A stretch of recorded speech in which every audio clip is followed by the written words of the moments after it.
रवींद्र प्रबोधा पराप्रमेय प्रमदा विलासिया नमो संसार तमसूर्या अप्रतिम परमवीर्या तरुणतर तुर्या लाललीला नमो जगदखिल पालना मंगलमयी धारणा सज्जन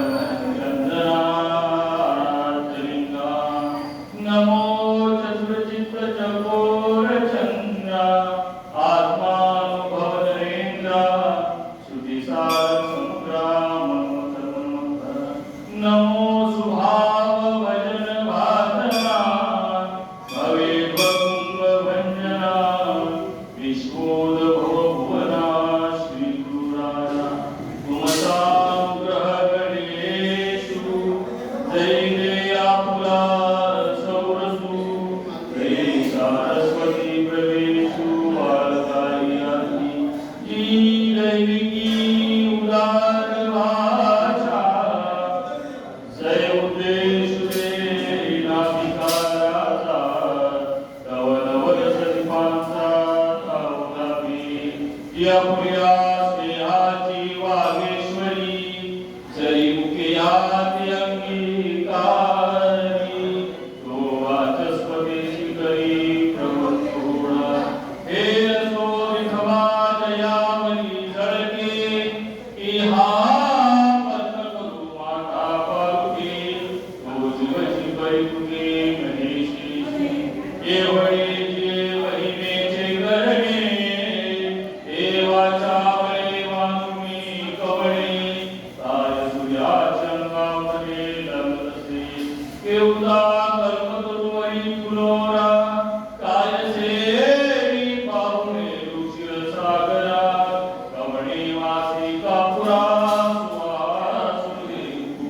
चंदनाचे गायसे चर्चावे अमृताचे घेऊन रांधावे गगनावरी भुवावे घडीची दैसे तुझे महिमा हा कविता किरसे साधन हे दामिया निवांतनी तरी पत्नीचे नियतवेपणे श्री गुरु सामर्थ्या करू म्हणे तरी मोत्याचे भिंग देणे तेथे होईल साडे बंधया रजतवणी तैसी श्रुतीची बोलणी उयाची माता विजय चरणी तिवरे पुनरेकाम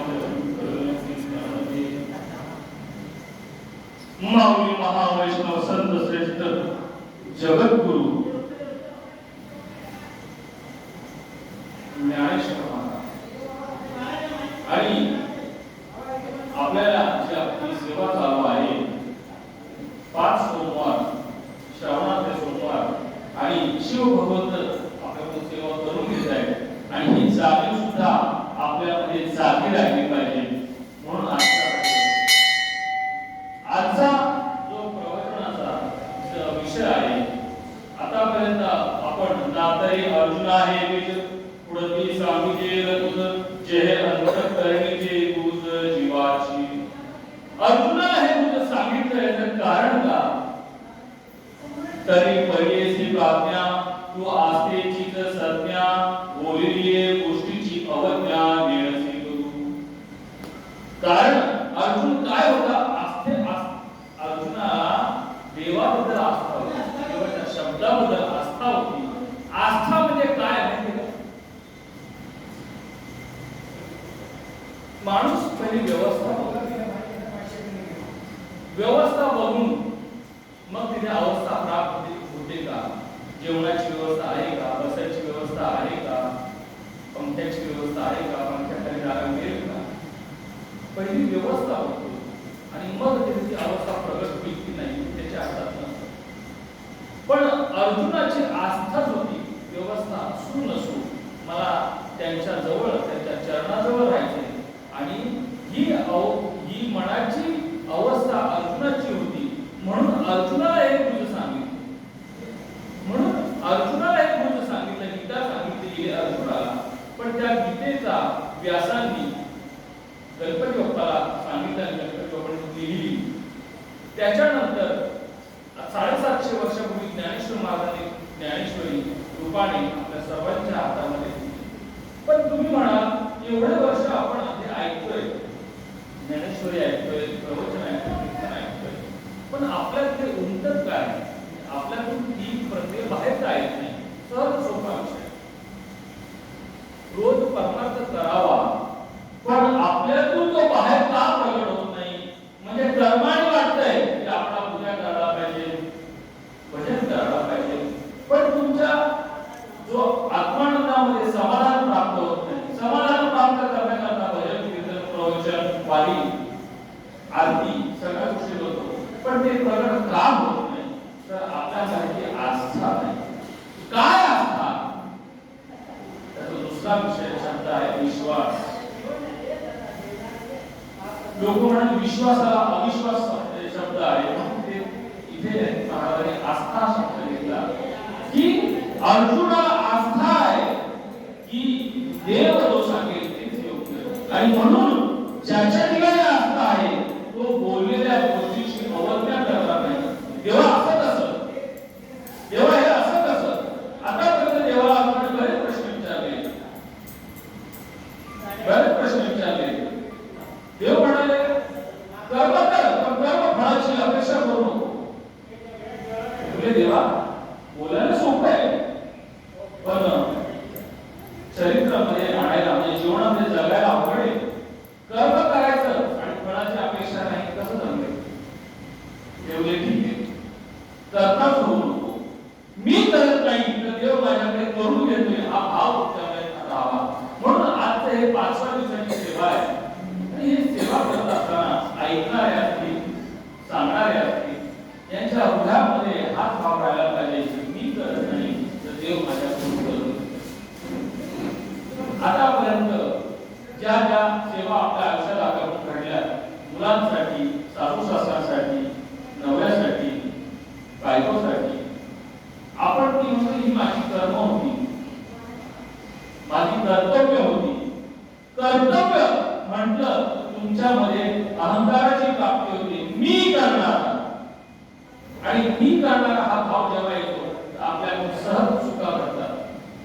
आता जर मी जर म्हटलं की मी जे प्रवचन करणार आहे, माणसं ऐकणार आहे, हा विचार जर माझ्या मनात येतोच, प्रश्नच नाही. पण हा विचार बाजूला सारून प्रभू माझ्यावरती किती प्रेम करतो आणि आपल्याला काय फसवते हे आपण आपल्या नवीनतम गोष्टी बघायला पाहिजे. म्हणजे सोपी गोष्ट, उठल्यावरती रोज सकाळी उठल्यावरती आपल्या जीवनात आज काय चित्रपट आहे तो आपणच बघायचा. आपल्या जीवनाचा चित्रपट आपण थिएटरमध्ये निवांत करून बघायचे. काय काय कर्म होत असतात दिवसभर, खटापट होतात, उद्याचं सुटतं, परत सुटतं, हे सगळं होत असतं. आणि हे होऊन संध्याकाळी रात्री परत निवांतता प्राप्त होते. ती कशामुळे होते? देव करत नाही, आपले सगळे कर्मच आपल्याला करून देतात. दुःख कशामुळे प्राप्त होतो? आपल्या कर्मामुळे प्राप्त होतो. पण संध्याकाळी वाटतं कसं का होईना आजचा दिवस चांगला गेला, दुःखाचा वेळ होता, कठीण प्रसंग होता, हे कशामुळे होतं? अंधारामुळे होतं असा विचार मनात येतो. बरोबर आहे. जेव्हा सूर्य आपलं अस्तित्व आपला साधतो, बाजूला साधतो, तेव्हा अंधार साम्राज्य निर्माण होतं. अंधार मुळातच आहे, पण सूर्य तिथे प्रकाशमान झाल्यावरती अंधार आपोआप नाहीसा होतो. म्हणजे अंधार येतो का जातो का नव्हे, अंधार मुळातच अंधार आहे, मुळातच अज्ञान आहे. ज्ञान सूर्य जेव्हा प्रकाशित होतो तेव्हा आपल्याला स्वत्वाची जाणीव होते, आणि स्वत्वाची जाणीव होऊन त्याच्यामध्ये जाणीव स्वत्वाची होते. पण जेव्हा सद्गुरूची गाठ पडते तो माझेपणा विसरल्याशिवाय त्या ईश्वरी तत्वापर्यंत आपण पोहोचू शकत नाही. तर अर्जुनाला हे सांगितलं, आणि अर्जुनाला सांगता सांगता आपल्याही हे कानावरती आलं आणि आपल्याही हातात आलं. पण आपल्या हातात येऊन ते आपल्या हृदयात कधी उमटेल? आपली आस्था जागृत झाली पाहिजे, आपला विश्वास जागृत झाला पाहिजे. पुढे आपण आता सांगतोय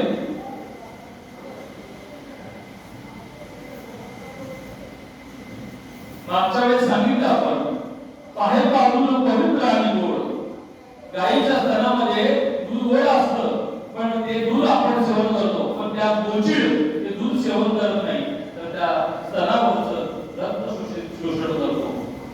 ही अवस्था आपली सामान्याची होऊ नये म्हणून परत दुसरा दृष्टांत आहे. कमळ आणि बेडूक एकच तळ्यामध्ये चिखलामध्ये राहतात, पण कमळाला भुंगे हजारो भुंगे भेटतात, पण बेडकाला फक्त चिखलच होतो. तसं आपलं आयुष्य होऊ नये. पुढे परमात्म्याने सांगितलंय की एक श्रीमंताचा मुलगा, पण तारणाराने त्याला भीक मागण्याची वेळ आली, पण जिथे बसून भीक मागत होता तिथेच त्याच्या वडिलांनी धन करून ठेवलं होतं. मग आपल्याला जे धन आहे ते धन पण कसं सांगितलं त्यांनी, तरी वृद्धामध्ये गेलं तरी तैसा वृद्धामध्ये मी राहू असं सर्व सुखाचा आराम. म्हणजे हृदयस्थ परमात्मा आहे, पण आपण त्याला बोलता येत नाही, म्हणून आपली अवस्था होऊ नये म्हणून ज्ञानेश्वर महाराज प्रत्येक वेळेस वेगवेगळा दृष्टांत देऊन आपल्याला समजवण्याचा प्रयत्न करतायत. काय प्रयत्न करतायत की तू करत नाही, तुझ्यामध्ये मी बसून तुझ्या गुण करून घेत नाही. हे बोलणं खूप सोपं आहे खरंच माऊली. इथे मी जरी बसून बोलत असतो तरी ही अवस्था प्राप्त होणं खूप अवघड आहे, पण ही अवस्था प्राप्त होतेच. कशाने होते? सत्मार्गाला असणारी सद्गुरूची आठवण. कोण सद्गुरू? काय करतात? संसार बरे करणारे सद्गुरू ते गुरु असतील, शिक्षण देणारे गुरु असू शकतात, मार्गदर्शन करणारे गुरु असू शकतात, पण सद्वस्तूची प्रचिती करून देणारे सद्गुरू हजारो लाखो मध्ये एक असतात. लोक म्हणतात सद्गुरूला भेटायला गेलो, सद्गुरूचं दर्शन झालं, पण इथे ज्ञानेश्वर महाराज सांगतायत सद्गुरू भेटायला जायचं नसतं. तुमच्या हृदयामध्ये ती अवस्था जेव्हा प्रगट होते, म्हणजे तुम्हाला सद्गुरूची आस लागते, तुम्हाला ज्ञानाची आस लागते, आस लागल्यावर सद्गुरू स्वतःहून तुम्हाला भेट देतात. आपल्याला वाटतं तिथे गेल्यावर प्राप्त होईल, मुळातच प्राप्त आहे, फक्त ती आस निर्माण व्हायला पाहिजे, आणि ती आस निर्माण होण्याकरता चारित्र्य शुद्ध पाहिजे. मुळात सुरुवात इथूनच आहे. काय खावं, काय पिऊ नये, कुठल्या मार्गाने धन कमवावं, ही खूप सोपी सरळ पाहिजे. याच्यात जर आपण अडकलो ना, त्याच्यातून जोपर्यंत बाहेर पडत नाही तोपर्यंत तुम्हाला भगवंताची प्राप्ती आपल्याला होणार नाही. नामस्मरणाची सहज प्राप्ती, पण नामस्मरण तुमच्या मुखात येईल कधी? तुमचं जेव्हा चित्त शुद्ध आहे, आणि चित्ताची शुद्धता केव्हा होईल? रस्त्यावरचा 15 रुपयाला वडापाव खाल्ला गुळीचा, खाल्ल्याबरोबर पोटात दुखू लागतं. सगळ्यांनाच नाही, ज्यांना पचवायची शक्यता आहे ते करोडो रुपये पचवतात, करोडो रुपये, आणि आम्ही 100 रुपये पण पोचू शकत नाही, अशी पण माणसं आहे. मग चित्ताची शुद्धता केव्हा होईल? तुमच्या आचाराची शुद्धता पाहिजे. मला काही ज्ञान जास्त सांगायचं नाही. ज्ञानेश्वर महाराजांची एक ओवी, त्या ओवी मधला एक बिंदू म्हणतो तुम्हाला की एवढे दिवस आप श्रावण महिन्यामध्ये आपण आज नॉनव्हेज खाण्याचं कोणी सोडलंय, बऱ्याच गोष्टी सगळ्यांनी सोडल्या, कुणी दाढी वाढवली, कुणी शेविंग करायची नाही, असे बरेच गुण आपापले पाळून घेतले. काही लोक म्हणतात की महिनाभर चप्पल घालू नये. देहाला दंडन करून पुढे मनाला प्राप्ती झाली का? देहाला दंडन देऊन तुमच्या मनाला, तुम्हाला तुमच्या मनामध्ये त्या ईश्वराची प्राप्ती झाली का? नव्हे, उलट देहाला दंडन दिल्यामुळे काय झाले? अहंकाराची प्राप्ती झाली. मी असं केलं, मी तसं केलं, मी पूर्ण उपास केला, मी जलही प्राशन केलं नाही, म्हणून उपास करू नये का? करावे, पण हे कशा करता? तर चित्त शुद्ध तरी शत्रु मित्र होती, व्याघ्रहीन आली सर्प तया. अहो चित्ताची शुद्धता जर असेल तर काय सांगताय? शत्रू सुद्धा मित्र होतो तुमचा. मला सांगा, शत्रुत्व कशामध्ये निर्माण होतो माहिती?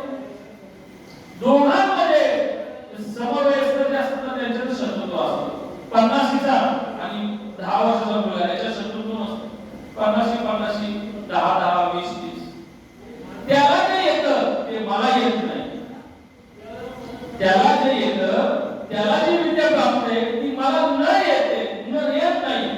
म्हणून मत्सर जागृत होतो. आता मला सांगा, एखाद्याला एखादी गोष्ट देवाच्या देणगी असेल, ती आपल्याला येत नाही, आपण मत्सर का करावा? पण सहज आपल्याला त्याचा मत्सर होतो आणि मत्सरापोटी तो शत्रू होतो. त्याचं कसं जे जे त्याला येतं त्याच्या विरोधात जाऊन ते कसं मोडून काढायचं, हा भाव निर्माण होतो. हा भाव निर्माण होतो मनामध्ये. पण हा भाव कशाने निर्माण होतोय? कशातून निर्माण होतोय? तर आपण काय खातो, आपण काय पितो, आपण जे धन कमवतो त्याच्यातूनच अन्न ग्रहण करतो. मग ते अन्नाची शुद्धता आणि धनाची शुद्धता पाहिजे. तुम्ही म्हणाल महाराज तुम्ही बोलताय बसून खूप सोपं आहे. धनाची शुद्धता जर म्हणायला गेलं तर लोक आम्हाला ओरबाडून खातील. अंडर टेबल पैसे घ्यावे लागतात, कधी कमिशनचे पैसे घ्यावे लागतात, आणि काय मग काय करावं? आम्ही म्हणावं का नको नको घ्या? हे बघा, ओघांचे येतं ते जरूर घ्या, ओरबाडून घेऊ नका. आणि आलेलं झालं धान्य किंवा वाटतं आपल्याला कोणतरी चुकीच्या मार्गाला आले ना, आपल्याला भक्ती प्रगट व्हायची असेल, खरं सांगतो तुम्हाला, सढळ असते दान करा. तुम्ही महाराज म्हटले की सगळे हिंदू धर्मात सांगतात दान करा, दान करा, दान करा. दान करा म्हणजे काय? जे आपलं नाही ते सोडून द्या. आणि आपण जेव्हा दान करत नाही ना, तेव्हा आपल्यामध्ये दोष निर्माण होतात. आपल्या मुळात दोष नसतात, पण आपल्या त्या धनामुळे दोष निर्माण होतात. सगळ्या जगामध्ये जे दोष निर्माण होतात ते धनामुळेच होतात. दुसऱ्याचं धन, इथे वारकरी संप्रदायामध्ये खूप खूप मोठी क्रांती केली. दोन शब्द सांगितले, परस्त्री आणि परधन. दुसऱ्याची स्त्री आणि दुसऱ्याचं धन हे विषाप्रमाणे. परस्त्री परधन विषाची एक बरी. मला सांगा, ह्या दोन गोष्टी जर तुम्ही पाळल्या, मी सांगतो बाकी काहीच करायची गरज नाही. फक्त स्मरण करा, आपोआप ह्या दोन गोष्टी तुम्ही सहज पाळा. अवघड आहे संसारिक माणसाला, तरी पाळू शकतो. फक्त हिंदुस्थानातला माणूस पाळू शकतो, कारण इथे संस्कृती आहे. एका स्त्रीला आई म्हणण्याची संस्कृती आहे, तिला बहीण म्हणण्याची संस्कृती आहे, जी बाकी ठिकाणी नाही. मग काय होईल? त्या दोन गोष्टी पाळल्यामुळे तुम्हाला काय होईल? तुमच्या हृदयामध्ये सहज ती आत्मसत्ता जागृत होईल आणि तुम्हाला नामस्मरण करण्याची बुद्धी येईल. मुळात आपल्याला याचे नामस्मरणावर श्रीराम राम श्रीराम राम असंख्य लोक इथे येतात त्या आरतीला. पण भजन जेव्हा चालू असतं तेव्हा किती लोकांचं लक्ष असतं? तुम्ही म्हणाल लाईनीमध्ये उभे आहे, ऐकायला कानाला जाते, पण लक्षात घेत नाही. कारण का? त्यांना ती आस्था त्याच्यामध्ये जागृत नाही. त्यांना देवाकडे यायचंय. दोन गोष्टी, एक तर मागण्या करतात, एक तर भीती करतात. नाही कुछ आना चाहिए, नहीं तो कुछ होगा. भीती सर्वात पहिल्यांदा भीती. आणि हळूहळू सवय लागल्यावरती देवाकडे जाऊ, काहीतरी मागू, झालं तर झालं बरं, ठीक आहे. मागता भिकारी जातो तुझे द्वारी, देई मज हरी कृपा दान, प्रेम प्रीती राम उचित करावे, हृदय संचरावे, एवढी संचरावे हृदया माझी. संतांचं चरित्र वाचा, अभंग वाचा. तुम्हाला वेगळं काही तत्वज्ञान स्वतःच मांडण्याची गरजच नाही. ते सांगताय मागा, काय मागा? नाम मागताय. नाम सुद्धा देवालाच मागताय, कारण आपण नाम घेऊन नामाचा सुद्धा अहंकार आपल्याला होऊ शकतो. म्हणून नामाचा अहंकार होऊ नये असं वाटत असताना तुमची पायरी काय?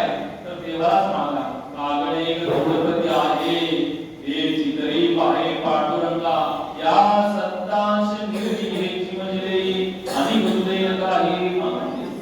तुका म्हणे आता उदार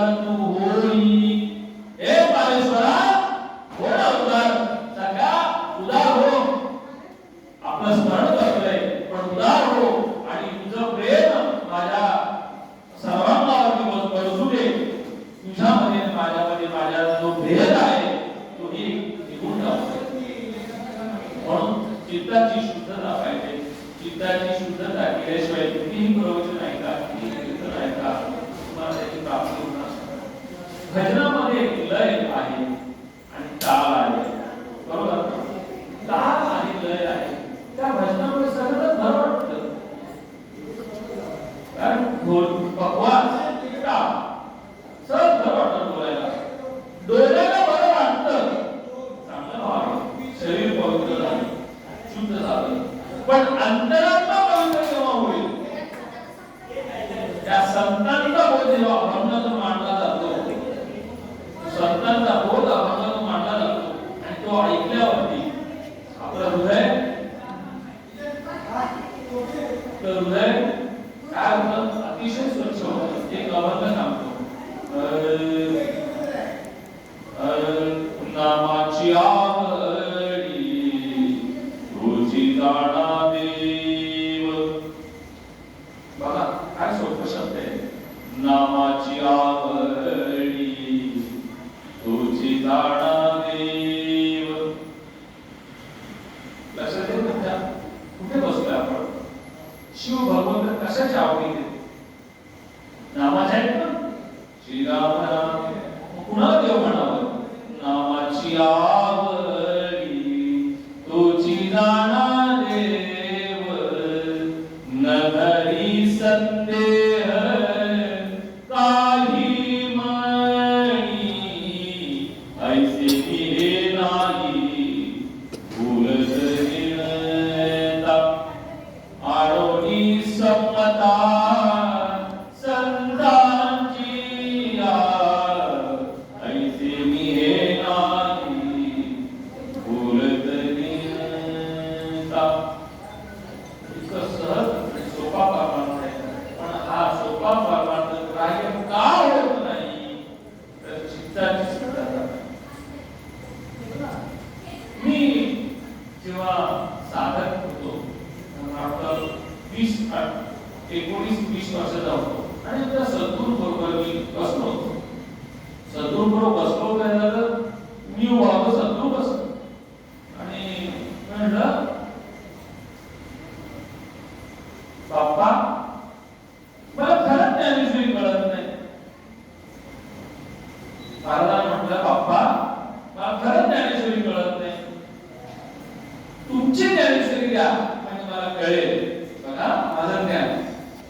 माळिये जेवते नेले तेवते निवांतची गेले तैसे पाण्या झाले हुआवेगा हाची ज्ञानेश्वरीचा कळस पिका आला ब्रह्मरस. कळते का तुम्हाला? कळते ना काय चाललंय प्रवचन? त्यात मी माझ्या ओघामध्ये चाललोय. म्हणजे गीतेचा एकार्थ भाव काय? ज्ञानेश्वरीचा एकार्थ भाव काय? तुम्ही म्हणले तर कथा आहेत सगळ्या, बरोबर आहे, कथाच आहेत सगळ्या. कशा कथा आहेत? महाभारताच्या कथा आहेत. त्याच्यात ज्ञानेश्वर महाराजांनी आणखी त्यांचा अमृत अनुभव त्याच्यात घातलेला आहे ज्ञानेश्वरीमध्ये. म्हणून ज्ञानेश्वरी वास्तव हे विशेष बघता येतं. काय पुढे मला हे कुठेच मिळणार नाही. महाराष्ट्राची संस्कृती, मराठी शब्दांची व्याप्ती काय करू शकते तुम्हाला सांगतो. माळिये जेवते नेले. माळी म्हणजे शेतकरी. शेतकरी जेव्हा विहिरीतून पाणी काढतो, पंपच्या साहाय्याने असेल का मोठीच्या साहाय्याने असेल, आणि तो छोटा कॅनल असतो, त्याला मराठीमध्ये पाट म्हणतात, पाण्याचा पाट. त्या पाटामध्ये तो पाणी सोडतो आणि ते पाणी मग ऊसाच्या पाडाला जातात. म्हणजे जिथे ऊस लावलाय त्याची कॉलम असतात, ते कॉलम लावायचे असतात, त्याला ऊस असतो. ऊसाचे कॉलम लागले तो तिकडनं बंद करतो ऊसाचा दरवाजा, म्हणजे ती माती लावून मिरचीकडे लावतो. मग मिरचीचा कॉलम असतो, त्या मिरचीला फळ भरतो. ऊसाला एक फूटभर पाणी भरतो त्या कॉलमच्या, पण मिरचीला पूर्ण फूटभर पाणी टाकलं, ओलं झालं लगेच बंद करतो, काकडीला सोडतो. मला सांगा काकडी कशामुळे जगते? पाण्यामुळे ना. ऊसामध्ये रस कुणामुळे निर्माण होतो? पाण्यामुळे ना. मिरचीमध्ये तिखटपणा कुणामुळे निर्माण होतो? पाण्यामुळे ना. म्हणजे सर्वात महत्त्वपूर्ण पाणी आहे ना. त्यांनी पाण्याचा उपयोग किती पाहिजे? मला मिरचीकडे जायचं नाही आज, या ऊसाकडे जाणार. शेतकरी म्हणतो शाळा गप्पावर मी जिथे लावी तिथे तू जायचं.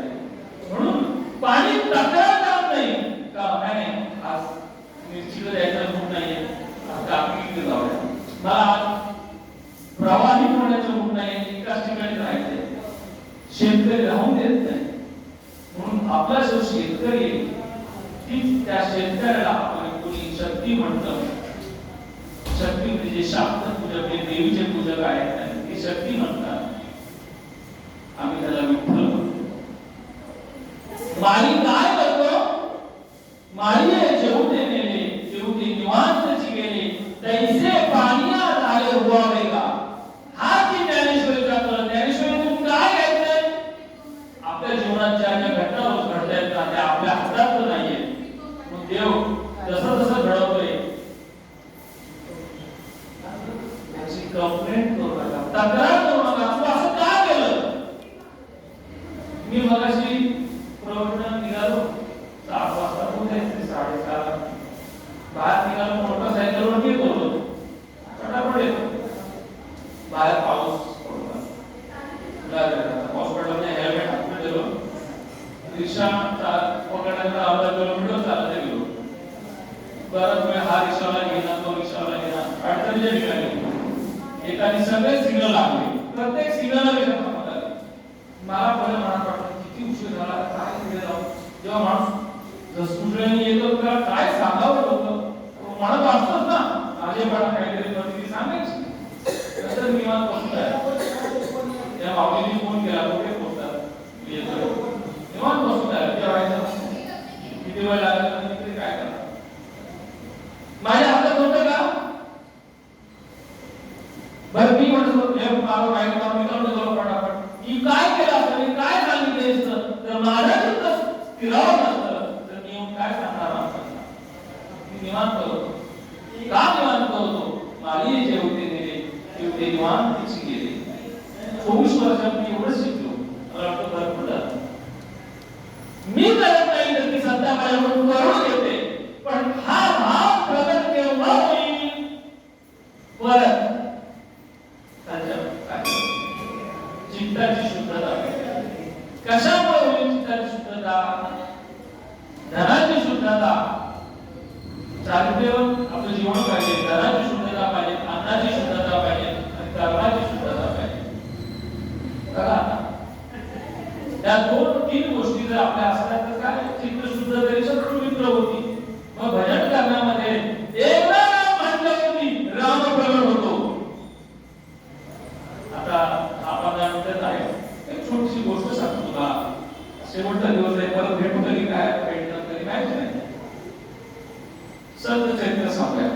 संत सावता महाराज माहिती आहे का तुम्हाला? संत सावता महाराज म्हणजे फुलाचा बिझनेस करतात ना, त्याला माळी म्हणतात, किंवा शेती करणारा पण माळी म्हणतात, पण फुलमाळी, फुलाची शेती करणारे सावता महाराज. सावता महाराज शेती करायचे आणि देवाचं भजन करायचे. कधीच पण ना मुलं गेले नाही. त्यांच्या गावातले कीर्तनकार म्हणायचे, प्रवचनकार, कीर्ती काढणार म्हणायचे, हा विठ्ठल विठ्ठल एवढं भजन करतो, लोकांना त्याच्या कीर्तन प्रवचनामध्ये लोकांना ज्ञान सांगतो, पण हा कधीच वाढला जात नाही, कधीच देवाला भेटायला जात नाही. कारण ते ना फळभाज्या करायचे, फुलं करायचे, त्याची शेती 1.5 महिन्याची 2 महिन्याची असते. असं नाही की 4 महिन्याचा पेरले त्याला दिलं, तिला सारखं लक्ष द्यावं लागतं, फळाला, फुलांना, वेलांना. ते म्हणायचे, कांदा मुळा भाजी अवघी विठाबाई माझी, अवघी विठाबाई माझी, लसूण मिरची कोथिंबीर अवघा झाला माझा हरी.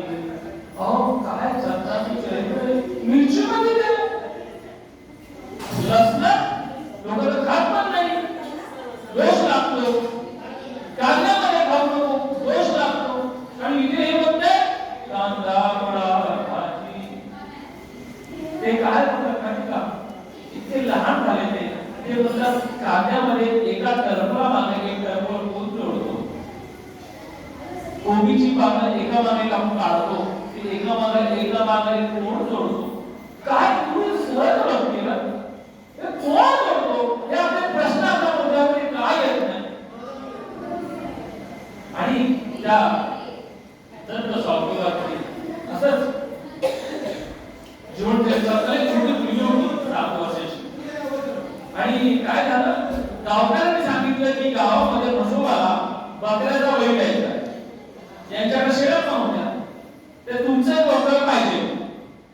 यांनी जबरदस्ती उचलून नेलं, तो गावकऱ्यांनी, पाटलांनी. ते त्यांच्याकडे गेले आणि यांचं बकरू परत मागायला गेले. तर त्यांना बुकिंग पण केली गावकऱ्यांनी. स्वतः हे समजतो पण आपल्याला म्हसोबा आवडत नाही, आपल्या गावावरती काय अवकाळ येईल, त्यामुळे काही येऊ दे, मी काय माझं बकरू काय देणार नाही. आणि याचा राग मनात धरला. बकरू तर रिटर्न आणलं, कारण हे भागवत भक्त होते, याला गावातले लोक खूप मानत होते. काही बकरू घरी आणलं आणि गावाच्या भरात गावकऱ्यांच्या मनात राग होता पाटलाच्या. पाटील झाला त्या शेतीमध्ये रात्री यांनी गुरं सोडून टाकली आणि सगळ्या शेतीची नासधूस केली. टाकड्या तुटून गेल्या, वेल तुटून गेले आणि त्यांचा जीव होता याच्यावरती. ते याला पण ठरवत होते. आणि हे जेव्हा सकाळी उठला, सावकाराचे डोळे भरून आले, हृदय भरून आले. काय झालं या शेताची नासाडी, काय झाली? बघा नीट ऐकायचं तिथं, आपल्यासाठी खूप उपयोगाचं आहे. त्या शेताची नासाडी खूप रंगून सांगायचे, पण मला वेळ भरून काय काढायचे, मला महत्व तुम्हाला सांगायचंय. नासाडी झाली, दुःखी झाले, इतके दुःखी झाले त्यांनी ठरवलं आता मी म्हणजे कुपोषणालाच बसणार. कुपोषणाची परंपरा तेव्हा बघतो आपण, कुपोषणाला जेवणार नाही, देवाला त्याला त्रास झाला पाहिजे, तो भाव असला पाहिजे ना. सर कुणाला सांगणार आहे, राजाला सांगणार आहे. बसले उपोषणाला. 1 दिवस झाला, दुसरा दिवस झाला, त्याला कोण सांगणार? फक्त बाबा होते. लहान मुलगी त्यांची, ती गेली बाबांजवळ. तिला कळलं बाबा तू जेवत नाही, काय झालं कळे ना. ती गेली बाबांकडे, म्हणजे बाबा तुम्ही का जेवत नाही, बरं का जेवत नाही? म्हणजे कसं जेवू, बघ आपल्या शेताची किती नासधूस झाली, पांडुरंगाने असं करावं का? त्यांनी दोषवर लोकांना दिला नाही, असं का करावं, असं का करावं? ते म्हणजे अरे एवढ्यासाठीच दुःखी आहे तुम्ही. सावतो महाराज जमवले, एवढ्यासाठी तुम्ही दुःखी आहात, एवढ्यासाठी तुम्ही हो बाबा, तुम्ही कशाला दुःखी होता? तर तुम्ही सांगितले ना, धन्याचा हा माल मी तो हमाल भागवाई. हे शेती आपली नाही, त्या शेतीचे आपण चाकर आहोत, त्या शेताचा धनी पांडुरंग आहे. म्हणून तिच्या पिकलेल्या बाळाला आपण काय म्हणतो, कापडा मुळा भाजी. तुम्ही सांगता ना, तुम्ही सांगता की या कांदा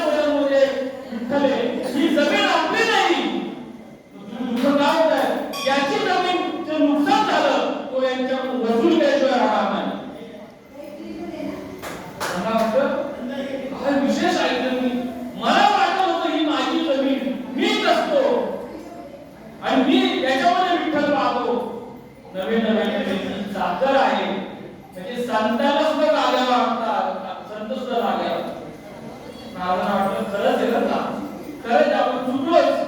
महाराज उठले, घरी गेले, काका खाली मुलीला रेडिओ घेतलं. पण मुलीने चित्तात धरलं की आज मी या धण्याला तक्रार करते की तुझी शेतीची नासधूस झाली आहे, तू येऊन बघ. बाबा एवढे राहतात आणि यांनी नासधूस केली. मुलीने तो हट्ट धरला की घरी येणार आणि आज घराला भेटणार. मुलांना काय कळतं का? काय कळत नाही. मुलांशिवाय दुसरं कुणालाच कळत नाही. जेवढं मुलांना कळतं तेवढं कुणालाच कळत नाही. कारण चित्ताची शुद्धता त्यांच्या जवळ आहे. तिला काय कळलं? ती मूर्ती देव बघत नव्हती, ती साक्षात परमात्म्याला बघत होती. आणि तिने ठरवलं होतं की तोच ती शक्ती आहे, म्हणजे विठ्ठलाची नावे नाही, विठ्ठल येणार. आणि मुलीने धास्ती घेतली. धास्ती घेतल्याबरोबर विठ्ठल विठ्ठल विठ्ठल विठ्ठल विठ्ठल. आपण रामकृष्णाचे भजन करतो आपल्या चित्ताची स्थिरता येण्याकरता. आणि स्थिरता आल्यावर कुठलं भजन करायचं नाही का? विठ्ठल विठ्ठल भजन करा. आपण यायचं. कॉम्प्रेसर माहिती का? कॉम्प्रेसर कार म्हणजे हवा भरतात आणि कॉम्प्रेसर मशीन. ती कॉम्प्रेसर काय करतो माहिती आहे? टाकीने हवा भरतो, आतमध्ये घेतो आणि मग आपल्याला त्या दुसऱ्या भागाने कार मध्ये मिळते. ते कॉम्प्रेस करायचं, दाबायचं, आतमध्ये घ्यायचं. विठ्ठल भजन जेव्हा भजनामध्ये सुरू करताना सुद्धा मंदगतीने करायचं. खाल खाल खाल खाल ते हातोडी बोलतोय, शिव्या टोकाचं भजन नाही करायचं. विठ्ठल विठ्ठल विठ्ठल विठ्ठल विठ्ठल विठ्ठल विठ्ठल विठ्ठल. तोंडातला लाल सुद्धा सुकून जाते आणि मुली बेशुद्ध पडली. त्याला आपण सांगतोय. आणि हे झाल्यावरती रात्री बारी चालू होती. नामदेव महाराज, ज्ञानेश्वर महाराज 40 किलोमीटर दूर यांचं गाव आहे आरडपेटी. तिथे ज्ञानेश्वर महाराज आणि नामदेव महाराज भेटायला आले. आणि इथून ही परिस्थिती बघितली. नामदेव महाराज म्हणले, का अवघड आहे? देव माझ्या कीर्तनामध्ये नाचतो. नामदेव महाराज भजन सुरू केलं ना. नामदेव महाराज भजन करून करून करून मूर्छित झाले. देव काही येईना. बघा का? नामदेव महाराज माझ्या भजनामध्ये देव महाराज साक्षात. नामदेव महाराज देव काही येईना. ज्ञानेश्वर महाराजांनी पाहिलं ही अवस्था आहे, आपण कधीच पडू नये. म्हणजे मुलगी मूर्छित पडली आहे, समाज जमा झालाय आणि नामदेव महाराज भजन करताय उभारून. आणि नामदेव महाराज भजनात का देव येईना? देव येईना. कारण नामदेव महाराजांचं भजन काय होतं? पंढरीच्या पांडुरंगा लवकरी येशी, पंढरीच्या पांडुरंगा धावत येशी, पंढरीच्या पांडुरंगा धावत येशी, पंढरीच्या पांडुरंगा लवकरी येशी, पंढरीच्या पांडुरंगा धावत येशी. पांडुरंग येईना. ही बघितल्यावरती सावधवाची अवस्था विकल झाली आणि सावधवाला आठवलं हृदयस्थ पांडुरंग आहे. आता बाहेर काढतो. गुरुकर येतात की हृदयस्थ साधी पांडुरंग पांडुरंग आहे. त्यांचा देह पडला आणि त्यांचा देह पडल्याबरोबर पांडुरंग साक्षात प्रकट झाले. सगळ्यांनी पांडुरंगाचं दर्शन घेतलं. मुलगी शुद्धीवरती आली. मुलगी वडिलांकडे बघितल्याबरोबर विवत आली. तेवढ्या पांडुरंगाच्या कृपेमुळे तेही शुद्धीत आले. जे हृदय फाटलेलं होतं तेही बंद झालं आणि ते साक्षात आले. मला कथा सांगायची काय, खरी किती खोटी किती, मला सांगायचा भाव किती महत्त्वाचा आहे लक्षात घ्या. नामदेव महाराजांच्या भजनात जो प्रकट होतो का नाही? प्रश्न केला नामदेव महाराजांनी. लढवा फक्त म्हणून नामदेव महाराजांना अधिकारच होता. ते बोलले, तुम्ही काय भजन केलं? पंढरीच्या पांडुरंगा. आता पंढरीवर निघालो म्हणजे त्यावेळेस विमान नव्हतं, मोटरसायकल नव्हती, ती पण चालत होती. वारकरी रस्त्याला वारकरी भेटत वेळ लागणार. पण सावकाराने जेव्हा ठरवलं की हृदयात पांडुरंग आहे, तर कांद्यात पांडुरंग आहे, मुलामध्ये पांडुरंग आहे, तर हृदयात नाही का? लगेच प्रगट झालो असतो. तुम्ही पंढरीच्या पांडुरंगाची वाट बघितली म्हणून आपण जेव्हा भजन करतो आपल्याला वाटतं देव तिथे आणि आपण इथे. नवे नवे देव साक्षात हृदयस्थ हृदयामध्ये आहे. पण आपल्या चित्ताची शुद्धता हा आपला देहात देव करतो. करंट हात लावल्यावरती आपलं शरीर करंटला बनतं. तसं देवत्वाची प्रचिती झाल्यावरती देव वेगळा नसतो, देव आपल्यामध्येच असतो. आणि तोच माणूस म्हणजे त्याला लोक म्हणतात की हा देव माणूस आहे. तो देव माणूस आहे. तो देव माणूस केव्हा झाला? त्या अवस्थेला प्राप्त झाल्यावर. म्हणून शिकले सवरलेले लोक सुद्धा आडाण्यासारखं वागतात. शिक्षित समाज सुशिक्षित असेल असं कधीच राहिलं. शिक्षित समाजाला काम काय? त्याला कळतं ना की लहान 1 वर्षाचं बाळ होतं, वडिलांनी खांद्यावर घेऊन फिरले जीवला. 5 वर्षापर्यंत इतकं सांभाळ केला की उठून डॉक्टर रात्री झोप झालाय का, ताप येतोय का, एवढं बारीक बारीक लक्ष दिलं. शाळेमध्ये मोटरसायकल घेऊन गेले, कधी रिक्षा घेऊन गेले, कधी चालत घेऊन गेले, कॉलेजसाठी लाईन लावली, ही साठी कर्ज काढलं. आणि या वडिलांना 70च्या नंतर कोपऱ्यात बसा, चष्मा तुटलाय, काय करायचं चष्माची तुम्हाला आता? अहो किती खाताय? जास्त खाटल्यामुळे तुम्हाला गॅस होतोय. अहो किती कपडे खराब करताय? ते तुम्हाला बोलले नसते तर त्यावेळेस हे शब्द जेव्हा आईवडील तुम्हाला लहानचं मोठं करताना त्यांनी हा विचार केला असता. त्यांनी विचार केला नाही आणि तुम्ही विचार करता. कारण तुम्हाला वाटतं आम्ही कमवतो आणि ते आमच्या जीवावर खातात. आणि महामूर्ख आहेत ते काही सगळे. आपण करतच नाही, ती सत्ता आपल्याकडून करून घेते. भक्ती क्षेत्रामध्ये संसारामध्ये आपण करत नाही. आपल्या आई वडिलांच्या आशीर्वादामुळे आपल्याकडचं धन टिकून राहतं. आता करोडोंना लोकांनी कमवले आणि असे किती वाया गेले, टिकलेच नाही, गाठ टिकलं नाही आई वडिलांच्या आशीर्वाद नाही. लोक म्हणतात दिसतात का आशीर्वाद? दिसत नाही, असतात.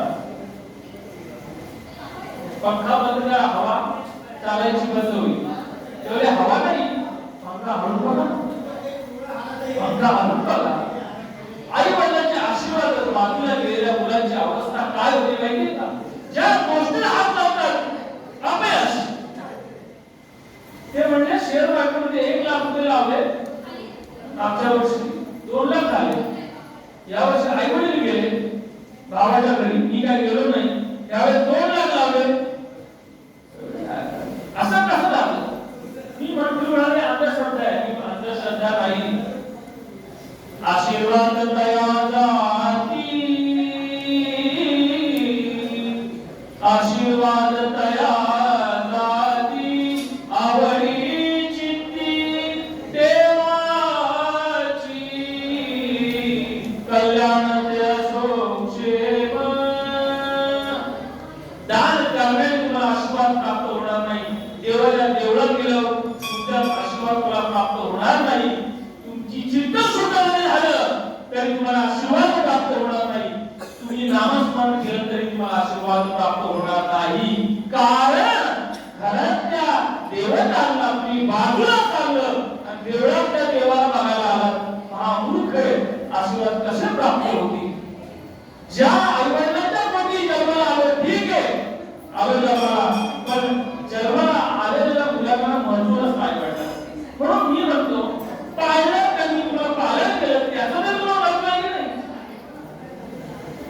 साधारण मुला जेव्हा केजी मधून 10वी मध्ये जातो, मिडल क्लास फॅमिली 10 लाख रुपये खर्च होतात वडिलांची फीस साठी. मला सांगा ते 10 लाखाचा तुला नाव घेऊन नये ना? मागत नाही, पण त्याला द्यावंच वाटत नाही. कारण काय असतं, आपल्याला वाटतं की जे आपले घरात येत ना हे अडगळ आहे, ते लक्षात घ्या. तुम्हीही मागायला होणार, तुम्ही मागायला होणार, त्यावेळेस आपली अवस्था हीच होणार, त्याच्याविषयी बिकट होणार. म्हणून भक्ती करताना मी तर म्हणतो भक्ती करा, भजन करा, कशा करता करा, समाधान प्राप्त होण्याकरता. पण समाधान प्राप्त करण्याकरता कर्माची सुद्धा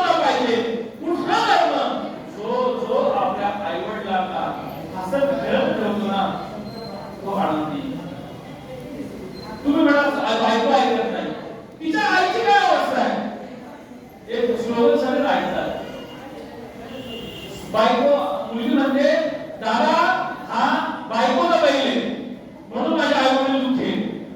मग तुझे सासू सासरे का दुःखी आहेत? तुझा नवरा तुझा बैल आहे.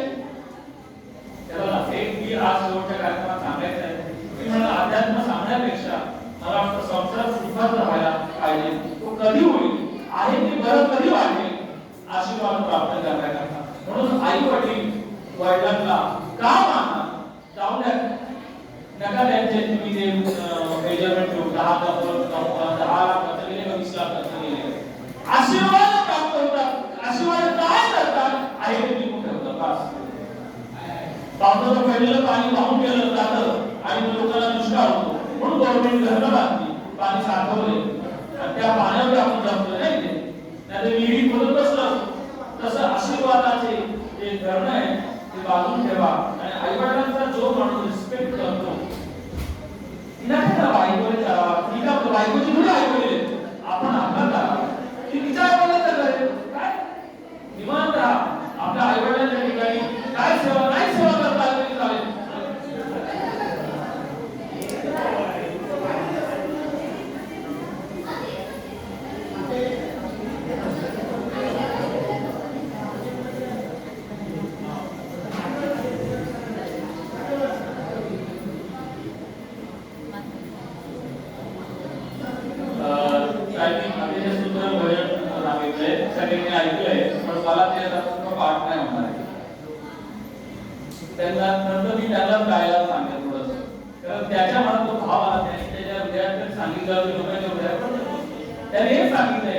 आई वडिलांना विसरू नका. आई वडील म्हणजे परत आता 10 मिनिटं 5 मिनिटात मी काय सांगतो. पालनीय तत्व ही आई आहे. ती तुमचं पालन पोषण करते आणि तुमचं संरक्षण करणारं तत्व वडील आहे. वडील संरक्षणीय तत्व आई पालनीय तत्व. म्हणून ज्यावेळेस ते वयस्कर होती तेव्हा तुम्हाला एकट्याला आहे दोन्ही तत्व तुम्हाला त्याला पाळायचे आहे आणि त्याचं संरक्षण हे करायचंय. हे तत्व तुम्हाला धारण करावं लागतं. आणि हा मुलगा किंवा ही मुलगी जेव्हा हे तत्व धारण करते तो ईश्वर हे तत्व त्या माणसामध्ये स्वयं प्रकाशित होतं. त्याला वेगळी भक्ती करावीच लागत नाही कारण तो त्याच्या चित्ताची शुद्धता असते. म्हणून पांडुरंग पंढरीला कशामुळे उभा आहे ही खूप छोटी गोष्ट नाही. आई वडिलांच्या सेवेखातर फक्त पुंडलिकासाठी पांडुरंग 28 युग तिथे उभे आहे. म्हणून हा देवच आई वडिलांसाठी आलेला आहे. आणि आम्ही इथे वेगळं ज्ञान सांगावं आणि लोकांना विचार भरकटावे हा आमचा काही धंदा नाही. हे ज्ञान तुम्हाला सांगून मूळ जागेवरती आणायचं शेवटचा दिवस येईल सेवेचा. आणि सेवेचा शेवटचा दिवस आहे आज एवढंच परत घेऊन जा माळी